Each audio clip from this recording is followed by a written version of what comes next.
In Pakistan-occupied Jammu and Kashmir, the Joint Awami Action Committee has announced a long march scheduled for October 24 to protest the government's failure to honor commitments regarding a cheap electricity agreement.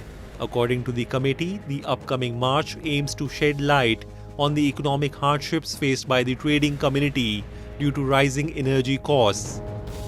یہ لوگ ویسے نہیں احتجاج کر رہے کیونکہ یہ حکومت کی طرف سے بار بار کہا جا رہا ہے جناب کہ ہم نے ان کے مطالبات پورے کر دیے ہیں. اب میڈیا کے سامنے ہے کہ 3 نوٹیفیکیشن جاری ہوئے, 2 پہ جزوی کام ہوا, اشرافیہ کی برات پہ تو کام ہی کچھ نہ ہوا. اسی طرح جب بجلی کو یہ ڈسکس کرتے ہیں تو بجلی 5 kVA سے اوپر جو ہمارا کمرشل ٹیرف ہے وہ پرانے ریٹ پہ آ رہے ہیں. اسی طرح اب آٹے کو جب ہم لے کے چلیں گے تو آٹے کا جو معیار ہے وہ انہوں نے گرا دیا, آٹے کی ایلوکیشن انہوں نے کم کر دی.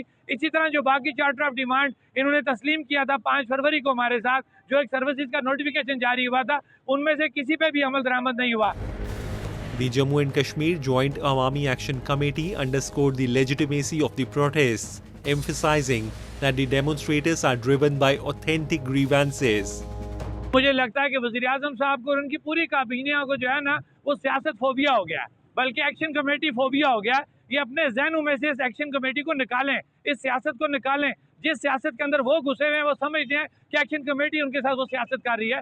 ایکشن کمیٹی سیاست نہیں کر رہی. ایکشن کمیٹی بیسک جو ہمارے حقوق ہیں ان کو جو ہے وہ ڈسکس کر رہی ہے, اور انہی سے مطالبہ کر رہی ہے کہ آپ بااختیار لوگ ہیں, آپ بااختیار بنیں, بااختیار ریاست ہے, بااختیار اپنی کابینہ بنائیں اور لوگوں کے مسائل حل کریں. صرف اپنے حکمرانوں سے ہم یہی اپیل کریں گے, خدا را جو مینڈیٹ آپ کو ہے اس مینڈیٹ کو باوقار طریقے سے استعمال کریں اور اپنے حقوق کا دفاع کریں, اور جو ریاست کے بیسک جو رائٹس ہیں ان کو استعمال کرتے ہوئے غریب تک پہنچائیں, اور جہاں کہیں آپ کے وسائل کے اوپر قبضہ کیا جا رہا ہے, ان کو لوٹا جا رہا ہے, ان کو روکا جائے. The Joint Awami Action Committee called for an end to the exploitation of the region's resources, implying that the current situation involves mismanagement or appropriation that harms the local population.